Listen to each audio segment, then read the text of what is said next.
వచ్చే వారం రోజుల పాటు రాష్ట్రంలో ఎండల తీవ్రత పెరిగి వడగాలులు వీచే అవకాశం ఉందని వాతావరణ శాఖ హెచ్చరించింది. ఈ నెల 19 నుంచి 24 వరకు గరిష్ట ఉష్ణోగ్రతలు నమోదయ్యే అవకాశం ఉందని వెల్లడించింది. సగటు ఉష్ణోగ్రతలు 45 డిగ్రీలు దాటే ప్రమాదం ఉన్నట్టు తెలిపింది.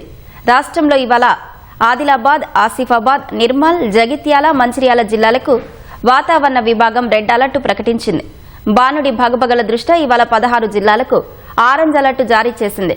రేపు 7 జిల్లాల్లో 45 డిగ్రీలకు పైగా ఉష్ణోగ్రతలు నమోదయ్యే అవకాశం ఉన్నట్టు వాతావరణ శాఖ అంచనా వేసింది.